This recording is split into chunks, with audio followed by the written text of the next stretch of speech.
Well, folks, welcome to one more edition of Politics and Right. I'm Egberto Willis, your host. Thank you so kindly for being a part of the show. We are going to have a great show for you today.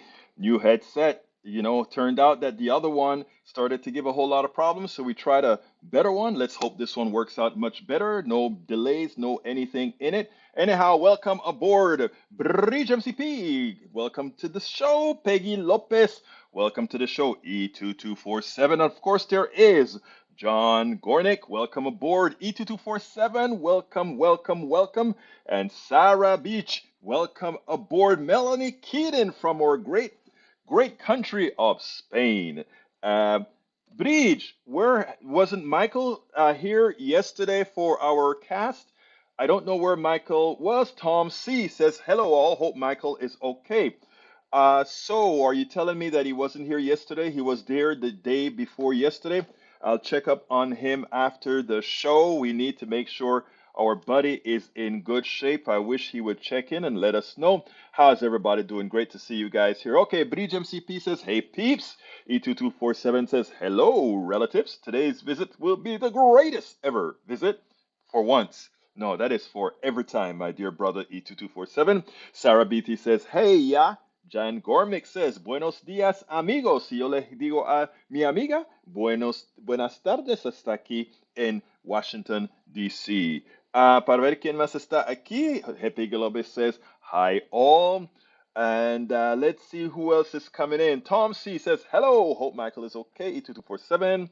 Welcome aboard. Yvette Avery Herod, welcome aboard this afternoon to the PDR Posse from Yvette.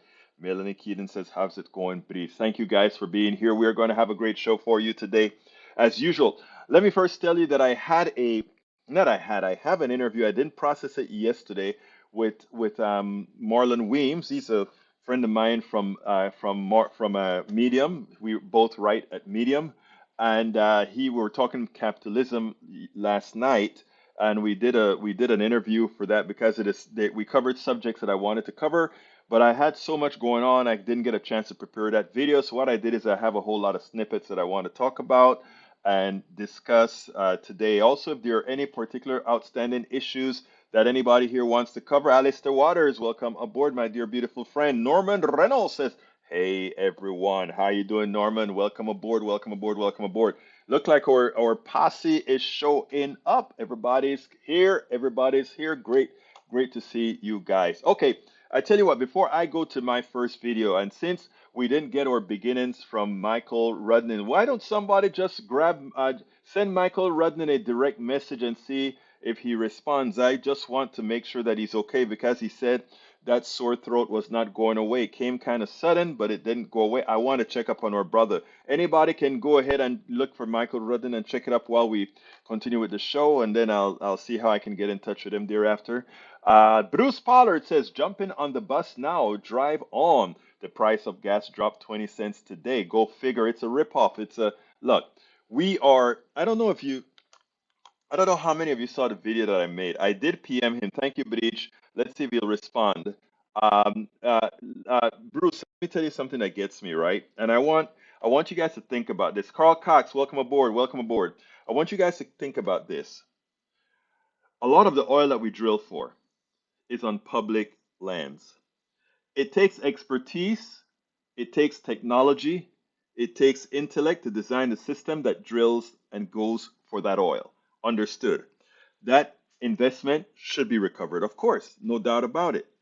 Now, there are different ways of looking at it. Personally speaking, I am not for private investors saying I am going to go ahead and go onto public lands without having before a fixed contract with the public. It's public lands, right? But that's not what occurs right now. Right now, people have the technology to drill. They go onto public lands, they drill, they take the oil out that should really belong to all of us. All of us that's been here, that oil should belong to. But no, they pay a marginal tax on extraction, and then they get all the spoils, and their investors and the wealthy folks with capital get the income. Anybody sees that's listening to me here? Don't you see a problem with that being a permanent wealth draw on the nation, a permanent transfer of wealth, national wealth to private wealth? Do you see that? And what I want to see is I want to hear if there's an not an alternative, but a pushback on that because I want to get this narrative straight. In other words, again, we have public lands. There are minerals on public lands that the creator, whoever created things, put there. In the case of oil, we know it's a decaying of organic material. That was not placed by these investors? That was not placed. These investors are recovering this stuff. Is it fair after they've recovered it to take all the spoils and not partake it with the country proper? Your thoughts on that? Bruce says, imaginary relationships between supply and demand really a test of how much they can squeeze out of their slaves or how can they influence public opinion. That is exactly, I mean, you know what? You just hit two things on the head, Bruce. How do you influence public opinion? You can actually create inflation so that whatever political party or political folks are involved looks like the guilty party and get kicked out of there. One of the reasons I am trying to abstract inflation from politics, meaning from political actors, is because political actors don't have pricing power. When you paid that $4.40 a gallon, check this out.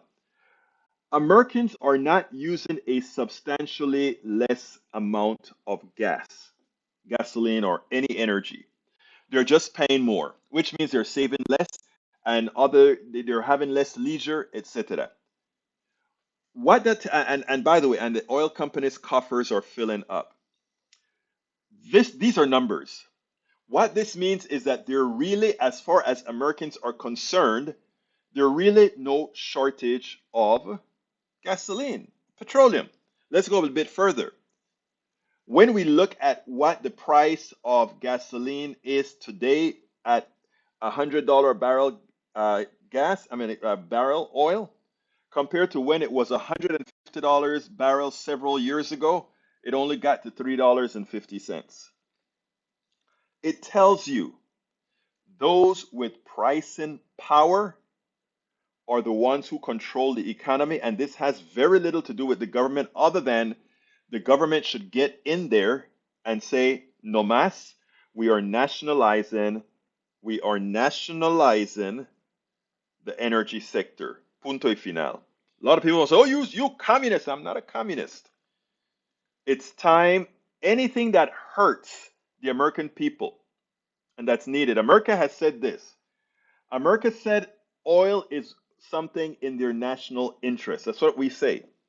And we also say in our documents, we will go to war for anybody who disrupts the flow of oil to America because it's a national security issue. So we are willing to go to war if an external force makes it difficult for our corporations to get oil to sell to us. Then why can't we, the people, do the same thing? If energy is existential, as such, if we have private corporations trying to redistribute wealth upwards by forcing us to pay whatever the market will bear for their product, maybe it's time to nationalize that industry. And as Tom Hartman pointed out several days ago, I didn't see this till this morning. It seems like America has nationalized companies under these types of situations many, many times. Whenever, and in fact, it's sort of the barrier as far as behave corporations, because remember, you are a legal entity created by us, and we can neuter you. Bruce says correlation coefficient of supply to price is not close to one. Exactly right. Uh, Eric Hayes, Eric is always on this thing that he needs to try to bash the Bidens, right? In other words, it's a material to the discussion, but Eric, there's almost a almost a savant nature to Eric's attack on Biden. It's almost like I gotta go there, everything all the time. Or it's almost savant in nature, you know? I think that's the way. I think that's it, but correct me if I'm wrong if that's not the modus operandi. All right. He says, Ashley Biden, daughter of our fearless leader, why after Project Veritas got her dicey diary that he did not disclose information based on this, ethics gets wrecked by DOJ and FBI. Now they have a 50-page document showing the federal government broke the law, and now we'll have some issues all over a diary that apparently has info on old Joe. Oh wow. Oh wow. Oh wow. How funny. Anyway, now, Carl Cox says, public land doesn't mean anything to the mining of minerals, harvesting of timber on public land, ranchers grazing their cattle on public land because legalized bribe is all that it counts. But you know, if you have trees on your land, right, and it cut down and you make a few dollars from the trees on your land, and then you go ahead and replant it yourself, you know, you are doing the work to generate, you are in fact the manufacturer of the sources that are going to sink carbon into trees. Okay? So I don't mind you selling the trees on your land, but the oil is a fixed resource. It never comes back when you get it out, right? You have to depend on decaying material over millions of years, right? So that's the difference. All right, Eric Hayes says, can't nationalize what is a private business, Egberto. Let's nationalize the media openings that is already done, was done right, but now you have a billionaire to balance that with Twitter. Ah, that's a joke. Yes, you can nationalize anything. We are the government. We can do as we please. Jacob, Jacob Santillane from KPFT, is that you? I haven't heard from you in years. How have you been? You had hooked up, I think, with some. Did somebody tell me you kind of hooked up with folks on some kind of right wing group? Tell me if I'm wrong. I want to know that. But end subsidized student loans, restrict them to STEM fields, seize university endowments for a one-time debt jubilee, and emphasize trade over BS worthless degrees in K through 12. Actually, there's quite a bit of merit to what you just said, Santien. Sure, some merit. Santien actually worked with me at KPFT. In fact, he was my engineer a couple of times. Peggy Lopez says, and now tell us about the right wing group that you hooked up with. I hope it's not what I think. Peggy Lopez, I would love Pacific Gas and Electric to be nationalized so that the money paid for services would go for needed repairs and not inflated payments to higher ups. I agree 100%. Pacifica was sued so many times for causing so many forest fires. A lot of those acres and acres that were burnt, they should pay for it. Maywood says, good afternoon, everyone. Eric Hayes says, read between the lines on the Biden news, Egberto. It's an infringement of independent media like you have here, right? No, it's not. Jacob Santien, it sure is, and he says he'll reach out soon. I'll be waiting for you, brother. I don't know what the reference is, but I'm willing to have a chat. Yes, we should have a chat. And in fact, I may give you an interview. As I recall, you had your podcast, and you have some very good. I think we could get some good information out of you, brother. Norman says, see my note about an imagined hyper-regulated energy sector rather than nationalized. Also, there is the laptop, it is external hard drive. Thank you very much for, I told them that you sent me that thing a couple of days ago, Norman. I don't think you were on the show when I did that. Let's see what Norman says. You said you had, imagine a non-nationalized energy sector, but a hyper-regulated one. Look, I would compromise on that, Norman. I would compromise on heavily regulated because even if when I talk about nationalized, that's pretty much what I think it would be, right? It's almost like NASA. NASA is run by the government, but we go ahead and we hire independent contractors with different expertise to do certain things. And why is that a good leverage? Let me give an example. If we're going to build a capsule that's going to Mars, right? Here's what we do. We say, okay, we want a company who knows how to build cylinders that can withstand this kind of pressures, right? They also build those cylinders for 100 other companies. So they won't only be building them for us. So Martin Tacol does stuff for other people, right? So therefore, we can leverage that cost. Okay, so it makes sense to get an independent contractor there. But let me tell you where it doesn't make any sense. When you go to Iraq, and you have your mess halls, etc. To bring in private companies to serve food for what you could employ soldiers to do at a lesser cost proves the point. But yes, I am with you, dear Norman. All right, let's see what else we got. Eric says using the DOJ and FBI to quiet and strong arm Veritas is completely wrong. ACLU even sides with them, and you support that right. Veritas is not a media organization, and that's where the ACLU goes wrong. Veritas is a terrorist organization. Okay? I will repeat.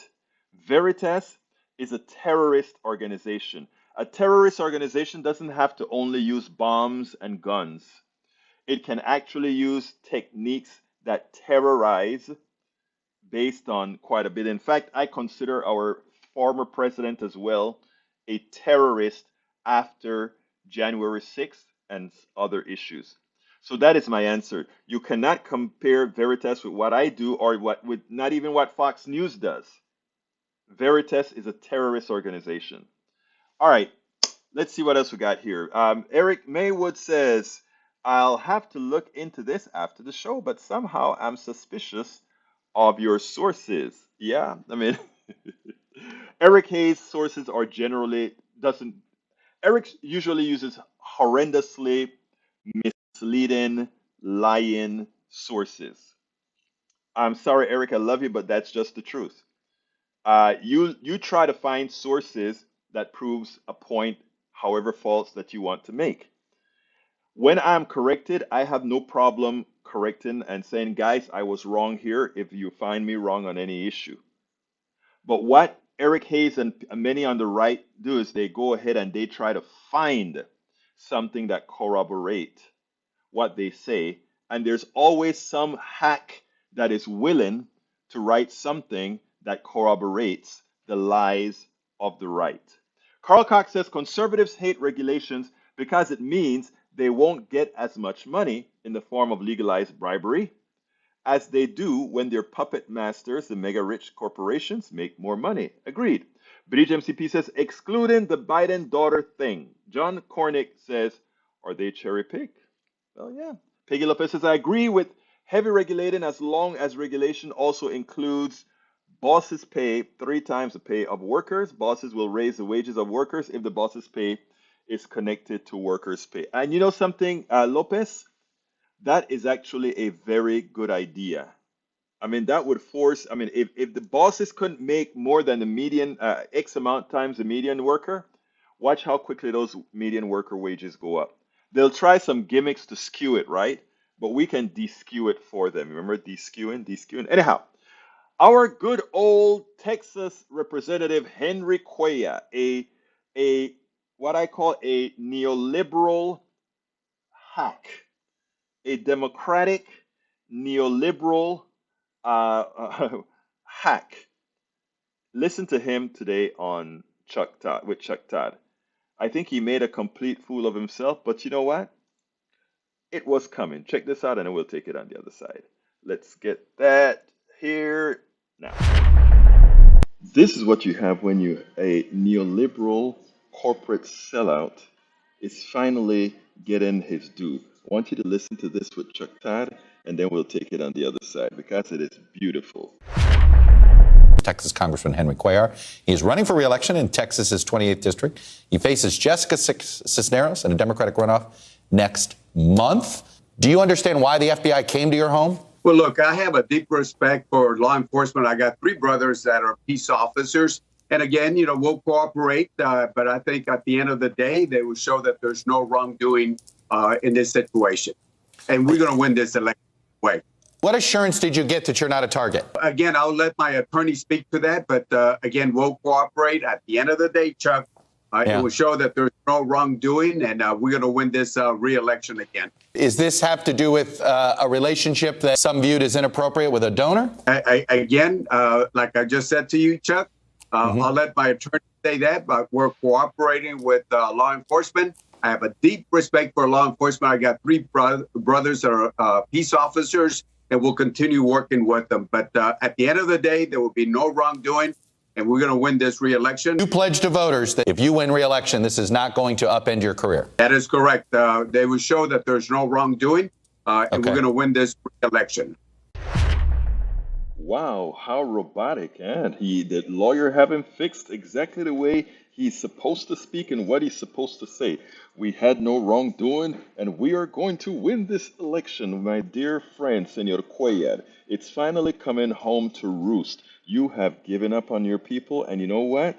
Jessica Cisneros will be taking over that office, comma, the re-election, and there's no re-election for you. Jessica Cisneros will be our next representative out of your district. That's what we are going to do. That's what we intend to do. That's what will happen. No more excuses. It's over for all of you that get all the votes from those people who count. And when it is time to support them, you're never there. Cisneros will be on the roll. I have no idea what Cisneros is doing. Or not Cisneros. I have no idea what El Señor um, Cuellar is doing in the Democratic Party. He doesn't belong there because he is a neoliberal corporate hack. I don't like to be too vicious in that regards, but absolutely so. Okay. Eric Hayes says, no, Piggy Lopez says, I agree with regulating as long I got that one already. Eric Hayes says, nope. You wait till the spending catches up in the form of recession, and post families are now forced to pay 5K more over the year per JP Morgan. I know I don't want them to pay. You see, if what I want politicians to do is get a spine and take back all the monies that those thieves have taken out of the economy. Those thugs in ties and suits, the thugs in ties and suits, the one that are costing us $4.50 for gasoline, and then when you look at their profit sheet, you realize that in effect that was just a transfer of wealth from my pocket, your pocket, into the wealthy person's pocket. Eric, stop being a slave, my brother. They're picking your pocket, and it's not going into Biden's pocket. It's not going into Biden's friends' pockets. It's going into Republican friends' pockets. You know what's so funny? And when I talk about people acting like they don't have a mind to think, this is what I mean, brother. Think about this. The people who are profiting from high gas prices, from high prices in chicken and all of that, are all Republican corporation voters, right? So they raise their prices. Their income statement says they're making a whole lot more money. Their profit statement says they're making a hell of a lot more profits. So here it is. Here's this. They are the ones with pricing power to raise the prices. They are the ones who raise the prices. They are the ones who are moving the money from the average American citizens into their pockets. These are the same guys who vote and support Republicans. And then you say, whose fault is it again that all that money is getting transferred to these wealthy guys? Oh, it's Biden's fault. It's the Democrats' fault. That shows you how effectively they know that you are not a thinker. The people that make the money, Republicans. The people with the price and power, Republicans. All of these things. So they are taking your money. And then when it's time to put the blame, Eric says, oh, but it's Biden. It's Biden. Biden is not the one holding the money. The Republicans are the ones holding the money. But it's his fault. Do you see why we can't take certain people seriously? Do you understand why now? Look where the money is. Follow the money. Whose hands is it in? Follow the money. And then you still want to blame. What can I say? All right, let's see. E2247 says, epic story of African Americans fought the right to arm to fight the Confederacy, and then as soldiers led a revolution, it defeats slavery. True. After decades of nonviolent resistance, abolitionists took up arms and started killing pro-slavery forces in Bleeding, Kansas, leading to the U.S. Civil War. Lee Grant says, hi, Egberto, you've said Veterans is a terrorist organization several times with increased intensity. This is not an argument. Do you have any evidence of this? Yes, I do. What they did to that organization, they actually, remember, define terrorism. You use political means to attain that particular goal, okay? And that's what they did to get rid of, I can't remember that organization that used to register people to vote politically. I can't remember the name of the organization, but they did all kinds of lies that actually caused that organization to fold. They played like they were a media organization. They were a terrorist organization, brother Lee Grant. E2247 says, prequel to our recent episode, Like Men of Wars, how black soldiers whipped the Confederacy with Eugene Purr. Good, thank you. Egberto, what did you prove here with, let's see, what did you prove here with Todd Thing? What I proved there is exactly the type of person Quayad is. In other words, the thug, you know, who, we've been watching for a very, very long time, when he got neutered. He was just quiet. He got neutered. That's what I was trying to show. How he's a bold person when he's talking up for his corporations. You listen to him talk. I am not going to do this, and this is going to raise this, and that's how he talks. Now he's in front of a camera talking about the FBI probe. Talk to my lawyer, please. Talk to my lawyer, and I am going to win. I'm going to win. I didn't do anything wrong. I'm going to win. It's a different view altogether. I guess you have to know who he is to get what I'm saying. Bridge MCP says Project Veritas is an American far-right activist group founded by James O'Keefe in 2010. The group produces deceptively edited videos of its undercover operations, which use secret recordings in an effort to discredit mainstream media organizations and progressive groups. And again, like I was saying, Bridge, they actually call. There's a group. I can't remember the group name of the group right now. They used to register. They used to go into minority areas, low white populated areas, and really register people so that they can become a part of the political process. But what do terrorists do? They try to disrupt the political process, like what the terrorists did on January 6th, right? Veritas just did it a different way. Again, a terrorist organization. Let's see what else we got here. Bridge MCP says, not if you're changing the story to fit your narrative. Thank you, Bridge. You're absolutely right. 20 watching, 14 likes. Come on, folks. Give us some more likes. Give us some more likes. We need those likes. Thumbs up. And also print that join. Become a part of the become part of the posse. Acorn, Lee Grant. I love you, Lee Grant. I love you, Lee Grant. Acorn was the name of the group. You're absolutely right. Acorn did absolutely nothing wrong, but the way they edited, the way they did things, that group completely folded. Karl Cox says conservatives are good propagandists in the best tradition of the Nazi Germany. All right, let's see. Eric Hayes says, what did the organization do? They just brought 6 million house, and how did they get it compared to Veritas? Huh? I don't understand that. All right, let's see. I got another video, but before, David Page says Veritas falsely tried to prove that abortion clinics were profiting from selling fetuses. Those are the kinds of things that they've always done. Always done. You can't. They are not a news organization. They're a terrorist organization. They just don't use guns and bombs. They just use the word. Okay. I have another video for you, but since it's 32, let's go ahead and do our ask, and then we'll come back and do the video, assuming that I still have it here, and it looks like I do. So here we go. I'm Egberto Willies, as host of Politics Done Right, a progressive radio media show on Pacifica Network's KPFT 90.1 FM Houston that engages all ideologies. I found that our political angst isn't mostly ideological. There is a well-designed effort by many in power to control us. If we are at each other's throats, we are less likely to demand our economic and local wishes. In that light, I wrote 3 books.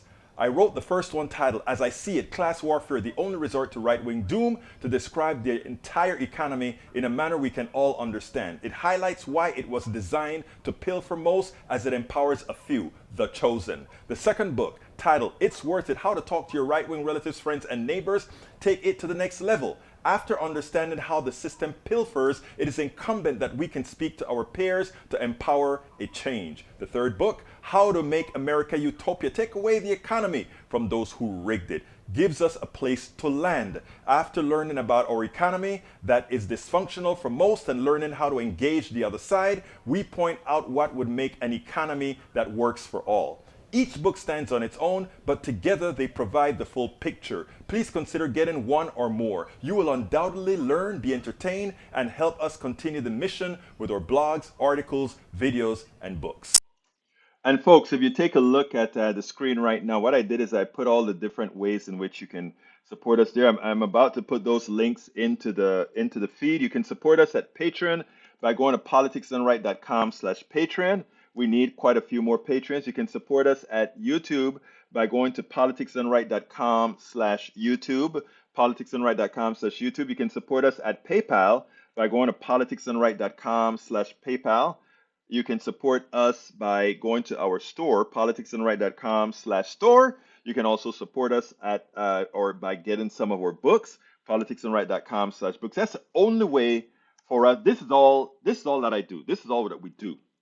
And that is to get the message out there. We have a big election coming, and the more we can educate, the more we can inform, the better it's going to be for all of us, Republicans, Democrats, or independents, fascists, whatever. If we can inform people to vote their interests and not be fooled by well-designed psychological warfare that the right plays on Americans. Okay, and again, it is psychological warfare. The fact that we can have an intelligent person like I'm going crazy, like Mike, right? An intelligent person like Eric Hayes, completely wrong about the issues or about most of the issues that he covers. But he's here. I thank him for being here. Still love you, brother. But the fact that he can be so convinced in his wrongness is how effective the right-wing media is. And we can't hold that completely against folks. Yes, where's my face? I wanted to show you guys the link. I need to put my face up there, right? All right, there's my face again. All right, thank you very much, Bridge MCP. So the fact that you can have somebody that is so misled points to the fact of how effective the right-wing media machine is, okay? Let me continue reading some of the stuff here. Eric talking about the woman behind BLM. I think okay. We also have Acorn were stung, attempted to facilitate tax fraud for a human trafficking operation. You see, look at even Lee Grant can be misled. Read up the real story on Acorn and you see what Project Veritas actually did. It's false. David Page says, thanks. Also, Republican congressmen cited Veritas report is unquestionable fact. They got egg on their faces. Ha ha. Yeah, it is funny because the funny part about it is even as you prove these people wrong, that some of them have this nature within themselves that they simply don't want to be wrong and try to find every way possible to find somebody that's going to tell them, oh, it's right. It's right. Okay. I have another one here for you, our governor of Texas. And this one has me pissed off. So let me go ahead and tell you first. Let me lead it in. Texas governor claims that he wants better control of the border, and he is pissed off that El Señor Biden is going to get rid of Trump's racist immigration policies, and we can go over that some other time. But you know, he's going to do something about it. And what the clown did is he reduced traffic on the border to a crawl by stopping every truck. And, you know, in other words, he's doing everything that supposedly Republicans and conservatives are not supposed to do. So let's go ahead and play this little piece here, and then we'll take it on the other side. Republican Governor Greg Abbott ordered more commercial vehicle inspections at the Texas-Mexico border, causing major traffic delays. Thousands of inspections are causing long lines in El Paso and Laredo, with drivers waiting as long as 36 hours and having the goods inside their trucks go bad. The situation's so severe that Abbott's own agriculture commissioner is slamming him, warning Texans of food shortages that could lead to price hikes, including $2 lemons and $5 avocados. Even the Wall Street Journal editorial board is calling the governor's move a, quote, stunt that makes the border mess worse. All of this is happening because Abbott wants to protest President Biden for scrapping a Trump-era border policy. That rule, known as Title 42, blocked more than 1.7 million attempted border crossings since the pandemic hit. And here's how the Wall Street Journal editorial board put it. Governor Abbott's truck inspections are costing Texans and Americans dearly while doing nothing to secure the border. Thousands of trucks are backed up at the border, and commercial traffic has dropped 60% at some ports since last week. This is not solving the border problem. It is increasing the cost of food and adding supply chain shortages, says Texas Agricultural Commissioner Miller. Such a misguided program is going to quickly lead to $2 lemons and $5 avocados and worse. For more of this, let's bring in the reporter covering this story for the Texas Tribune, Mitchell Furman. Mitchell, you know, I noticed yesterday this was starting to blow up a bit in national outlets. I saw it on Twitter. Conservatives, of course, trying to blame Joe Biden for this. It doesn't appear that the Wall Street Journal or the governor's own agricultural commissioner is having anything to do with this. And the truckers, I mean, what we're hearing from them is just an absolute nightmare scenario for them getting their items, especially the perishables, across the border. Not only perishables, electronics, TVs, medical equipment, and other goods are delayed and have been delayed for days, and even at some bridges they have been completely blockaded by Mexican truckers. Those have subsided in the last 18 hours, but for the first half of this week, there was no traffic crossing multiple bridges connected to Texas and Mexico. All right, let me show something to my conservative brothers that the supply chain problem when it occurs, right? They wanted to blame Biden for something he had no control over. The supply chain problem was created by the private sector's greed. It was created because, one, they decide to offshore a lot of production. Two, they decide to create something known as just-in-time inventory, which means that they expect the flow of goods from overseas to America to be seamless. In other words, they get the product manufactured in China, Vietnam, or elsewhere, Korea. It goes onto a ship. It comes into the port in LA, Houston, Louisiana, or wherever, and just in time to come to the factory where they build the product. And again, that chain runs just fine, right? In previous lifetimes, we always had something known as inventory, where we may keep a couple of months, 3 months, 4 months of product parts so that we could continue the line if there's a hurricane somewhere or whatever. But now these new business people come into the fold and they decide that I can save some money by not having the storage, and I can do all these things, and the profit that we make and the efficiency, they like to call it the efficiency gain. The efficiency we gain can now go into our pockets, the pockets of the investors and the pockets and bonuses to the corporate executives. That's what has happened, right? So now we get a pandemic, and by the way, and they don't want to solve problems that will prevent pandemics, right? They don't want to have the government stock things up that could mitigate the beginning of a pandemic or all of that, because they don't want to pay taxes. So they don't want to pay taxes to mitigate pandemics. They don't want to have inventory. That's why they create just-in-time inventory. And they don't want to pay the American worker, so they export American jobs. So all that supply issue that we have today that is causing inflation that they now want to bilk us for, right? They call it that we are responsible for the supply chain problem. False. It is the private sector. But here is the deal. A Republican governor decide to be and insert himself into the private sector and start to slow down traffic. So now we can actually say the supply chain problem is a Republican governing problem, because they screwed up the supply chain that caused a lot of product to spoil, that caused a lot of product to not be delivered, that causes all these problems that they used to want to accuse Biden of doing, which he had no part of. So here we have those who are inclined to be Republicans who created the supply chain problem with the offshoring, just-in-time inventory, and lack of paying taxes. And we have a Texas governor who decides that he's going to screw with the supply chain by preventing trucks to come over the border as they should. And now even his party has turned against him. Are you guys ready for Governor Beto O'Rourke, Lieutenant Governor Mike Collier? I am. Mike Collier will be our Lieutenant Governor, and Beto O'Rourke will be our governor. I'm talking governor and lieutenant governor of Texas. So anyhow, it is important that we understand these issues. But you know what else? Governor Abbott, he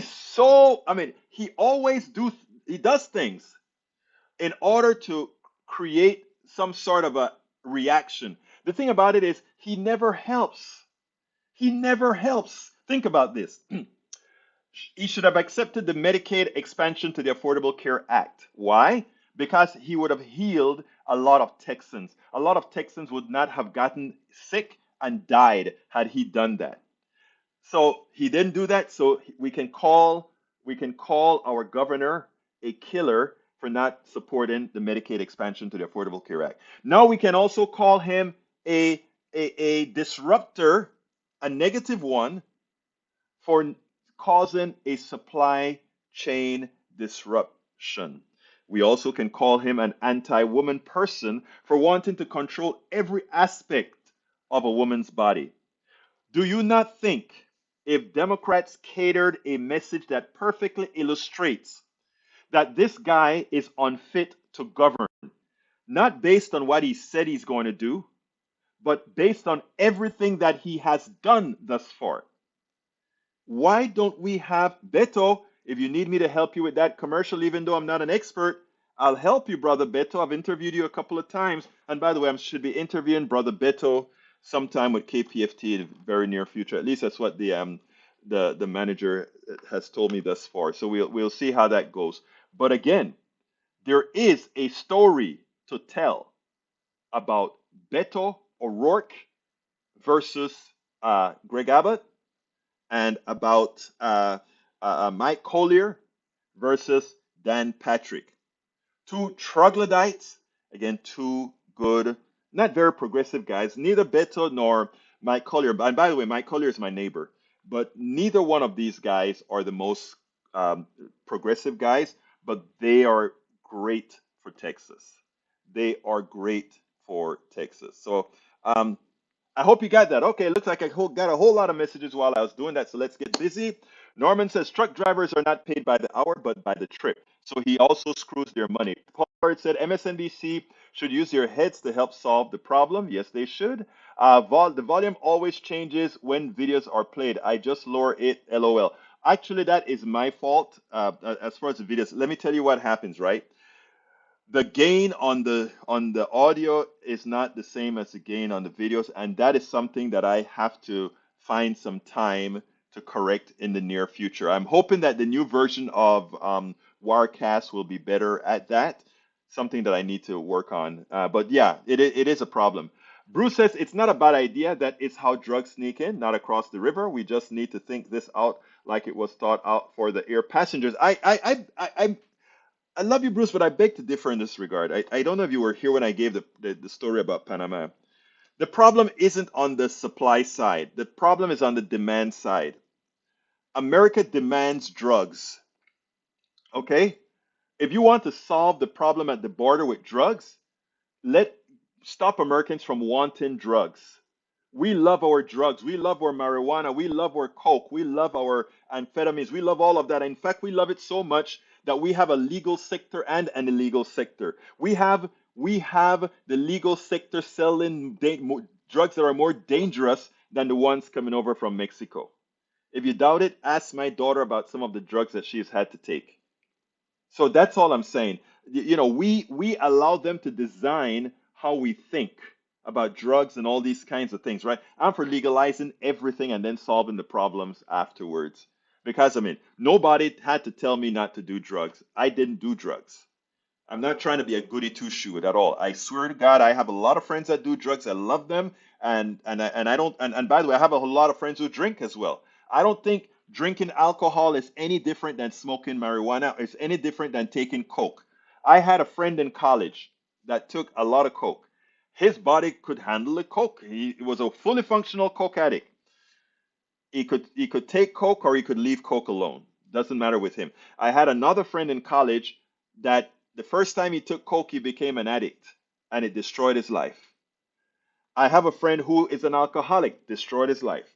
I have a friend who drinks a lot, like a sailor, never gets drunk, and can do without alcohol. Again, it is what we've done with criminalization of drugs. It's crazy. We've made drugs into something that it shouldn't be. And by the way, I just came to this conclusion several years ago when I really sat down and analyzed it. People self-medicate with alcohol, so others may decide to do it with marijuana. Come on, man. All right, let's continue. David Page says, great point, Egberto, about Abbott slowing the truckers. Gracias, hermano. David Page also says, the cost of the truckers, massive amount of money to poor truckers. Absolutely so. Para ver qué más tengo aquí. Bridge MCP said, it's in Texas, so has some say, however, what he does is ridiculous. It is. Bruce says they impact at random intervals to stop drugs. We need to inspect every shipment, every package, or we need to register certified shipper and seal the shipment. Just the remaining with high tech. Again, Bruce, I am not in agreement with that. I think I have no I don't do drugs, nor do I want my relatives and families to do drugs. But just like I don't want to control a woman's body, if somebody wants to take drugs, as long as their taking of drugs are not going to affect me, I don't have a problem. Carl Cox, hikes happen because hikes happen goods that, let's see what else. Para ver. Oh, by the way, just a little interjection here. The ship sank. The Ukrainians sank a Russian ship. Wow. One of their most expensive ships. So they're out a few $1 billion, I guess. All right, Biden's so weak he has control over worldwide inflation. Ridiculous. Thank you, Haiku. That is a very sensible statement. David Page says the Ecos his blame for the Texas power failures on windmills. Yeah, think about that. He blamed the windmills for the power failure. Now he wants to build windmills, right? He also didn't tell you that the power failure was caused by gas not being regulated, the power plants not being weatherizing their stuff so that in the winter the gas could flow. Sorry. All right, Alistair Waters says Beto is going to be in Houston on Saturday. Yeah, I won't be there though, but I'm supposed to be interviewing him, Alistair. I'll let you know and give you a sneak preview when I do the interview. Eric Hayes says, Bridge MCP, whoa, you aren't there and so thinking Beto is good for Texas. Nope. Beto is actually very good for Texas. We got a young person and a progressive person. You bet your life he is. Carl Cox says Eric Hayes drinks the poison Kool-Aid. Yes, he does, but I love him still. He's my brother, man. He's my brother. He's my brother. I love Eric Hayes, and I look when you guys hear me talk about my conservatives, Eric and Smith and all these good guys, right? Look, there's nothing better than talking to your people. You know what I mean? So no, we'll talk. Bruce says, good point. Walk down to the Capitol and tell them the secret. Eric Hayes says, cartels are making upwards of $1 million per week on the people smuggling per Texas DPS, not even drugs here. And how many millions are we making selling bombs? How many millions are we making doing a whole lot of things that we shouldn't be doing? I am not trying to justify the coyotes. I'm not. I'm just saying, stop making it seem like these guys are doing something out of the ordinary. Those coyotes are just capitalists. That is what capitalists do. We, as capitalists, we do the same thing overseas, over here, all the time. We have to, as a society, we have to grow up and understand that the problem is not humanity, but economic systems and political systems. And when you understand that, you can then love everybody because you understand that they're just a product of a socio-economic religious system. That's why I can listen to Eric Hayes. That's why I can listen to Bruce. That's why I can listen to Norman and everybody and feel the same good feeling no matter what you say, right? All right. Beto from Norman Reynolds. Beto compared to Abbott, binary choice. We need a change in Texas from managing our domestic energy supply to failure at Medicare expansion to just name Beto is better for me and my fellow Texans. He's absolutely so. Beto, not everyone is like you, and your opinion on drugs is so low to people that lose kids to fentanyl. What about people who lose kids to a fever that they couldn't solve because because the Republicans in Texas didn't give us Medicaid expansion to the Affordable Care Act. So you're going to tell me somebody's going to get mad at me because I said I want to legalize drugs so that those people who lost their kids, instead of losing their kids because they had to hide and take drugs, they could take drugs and get the help that they needed. Right? The difference again, though, is that what our Republican legislature is doing by denying people health care, by denying people education, they're killing people. What I am talking about is making people have the options that they can get help or we can provide help to them. Don't conflate them. Open your mind. Windmills and solar is 24% of energy in Texas. Actually, you know what? That is true. Texas is one of the leading states with renewable energy. And that is what makes El Señor Abbott so silly for making the comments that he made. Instead of saying the good thing in Texas is that we had windmills and we had other forms of energy, he tried to make it a political issue since he know that green energy is more associated with the left. Haikoop says if heroin was legal, it wouldn't have fentanyl in it, Eric Hayes. Thank you very much, bro. You're absolutely right. You see, and that's what a lot of people don't get. Beto is an ex-criminal, right? No, it's not. Alistair Waters, borderline is a step away from conservative and a step closer to liberal. I hear you, girl. Eric Hayes says the coyotes are terrorists, period. Point infinite. Really? Okay, then every capitalist is a terrorist then. You know, you take a look, you equate what a coyote does. There are people who need to be smuggled into the United States to get a job, not to conquer. They don't look, let's be clear here. Coyotes are fulfilling a need. Let's stop. This may sound interesting to some, but there are people who want to come to the United States of America. The United States of America hire undocumented workers, okay? They do. The United States of America has corporations who, by design, they hire undocumented worker in the chicken industry and all of that. The government knows it, and they most of the times they don't raid them. It's sort of a balance, period. But we know that America's economy depends on a lot of undocumented worker, whether you want to accept that or not. Now that said, they have to get around the migra, these people that want to get over here. And some coyotes, some of them are ruthless, some are not. Some coyotes get the people over here in a more humane manner. Some of them just get them to the border and say, okay, go walk in the desert, and a lot of them die in the desert. That's horrendous. But capitalism does that.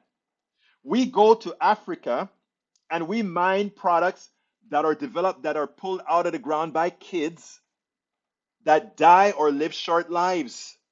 We do that. Capitalism does that. But you see, what I talk about capitalism a lot of ways is it's abstracted, right? The person who owns that diamond shop that makes those sandpaper that has diamonds on it to be effective, they don't see all those dead African kids that are digging in the mines. They don't see that, right? So as far as they're concerned, they can wear their suits and they work for a company that makes diamond sandpaper and they make good monies from it, right? But you don't see what happened behind the scenes. So again, what I try to do with my program here is that we all are educated to reality. It's not about good or bad. When it comes to capitalism, anything goes. The coyotes are fulfilling a job. Manuel Antonio Noriega in Panama was fulfilling a need of the United States, drugs. Those coyotes are fulfilling a need. America needs undocumented workers so that we can pay them less, and that's what they provide. Okay? David Pace says, and that the only purpose of socialism and communism is save people from capitalism. Well, there are some other issues to that, but we'll talk that another time. Eric Hayes says, Coyote is involved in sex trafficking of kids. I love when they bring the kids in. If you want to look at who damages the kids, look at Republican politicians again who refuse to provide support that enhances them, that educates them, that feeds them, that ensures that their families can go to work while they stay in good daycare. Again, talk is cheap. Page, immigration, sadly. Biden has left some of the racist Trump policies in effect. Yes, he has. And now that he's trying to remove some of them, even some Democrats are coming out against him. Amazing, isn't it? Lee Grant says Beto was arrested for something. I think it was, yeah, he was. But so what? A lot of folks on this call probably was arrested for something too, right? Carl Cox says Beto has never been arrested. That's neocon media proposition lies. I don't know. I think he had some issue with the law a few years ago. I don't remember what it was about though. Okay, I had two more videos to do, but you know how you guys get me by talking, and I gotta go. But before I go, I'd like to put all our links up on the screen again and ask you guys to please provide support. If you are on YouTube right now, please go ahead and click that join button. Become a part of our posse. We really can't survive without you. We actually need your support. You can also support us at politicsdoneright.com/PayPal, politicsdoneright.com/ let's see, where we go, politicsdoneright.com/PayPal.